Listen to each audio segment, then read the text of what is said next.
In the beginning, the earth is described as formless and empty, with darkness covering the deep waters. God commands, "Let there be light," and light is created. God sees that the light is good and separates it from the darkness, naming the light day and the darkness night. God creates an expanse to separate the waters, calling it sky. God gathers the waters together, allowing dry land to appear, which he calls earth. He commands the earth to bring forth vegetation, including plants and trees, each bearing fruit. God creates the sun to govern the day, the moon for the night, and the stars. These celestial bodies are intended to separate day from night and mark seasons, days, and years. God creates living creatures in the waters and birds to fly in the sky, blessing them to be fruitful and multiply. God creates land animals, and then he creates humanity in his own image, male and female. He blesses them and gives them dominion over all living things, instructing them to be fruitful and multiply.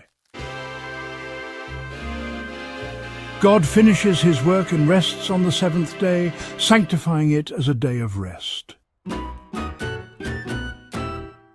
This chapter recounts the creation of man in more detail.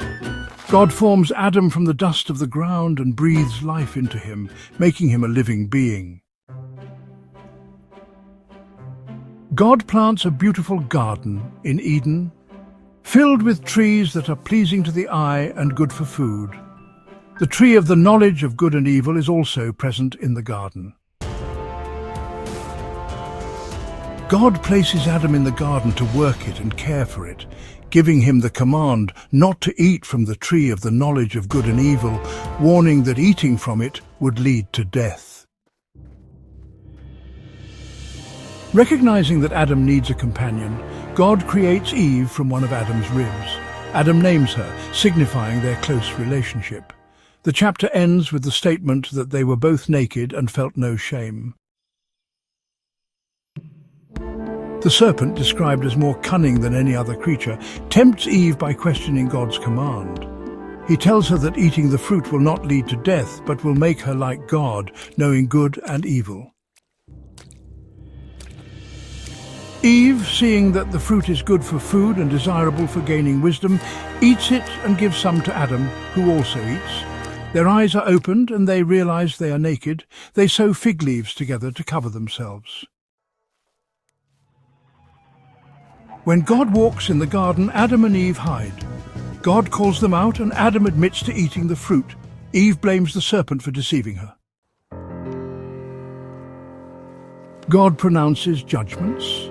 The serpent is cursed to crawl on its belly and eat dust. Eve is told that she will experience pain in childbirth and that her desire will be for her husband, who will rule over her. Adam is told that he will toil for his food from the ground, which is now cursed because of his sin. God makes garments of skin for Adam and Eve and sends them out of the garden to prevent them from eating from the tree of life and living forever. He places cherubim and a flaming sword to guard the entrance.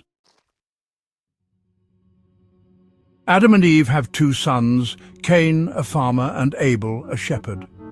Both bring offerings to God. Cain offers fruits of the soil, while Abel offers the best of his flock. God looks with favor on Abel's offering, but not on Cain's. This causes Cain to become very angry and downcast. God speaks to Cain, encouraging him to do what is right and warning him that sin is crouching at his door, desiring to have him. In his jealousy, Cain invites Abel to the field and kills him. God asks Cain where Abel is, and Cain responds defiantly, "Am I my brother's keeper?" God tells Cain that Abel's blood cries out from the ground. As punishment, God curses Cain to be a restless wanderer on the earth. Cain expresses fear that others will kill him, so God places a mark on him to protect him from being harmed. Cain settles in the land of Nod and builds a city. naming it after his son Enoch. The chapter also details the descendants of Cain, including Lamech, who boasts of his violent actions. Adam and Eve have another son, Seth, through whom the righteous line continues. Seth's lineage calls upon the name of the Lord.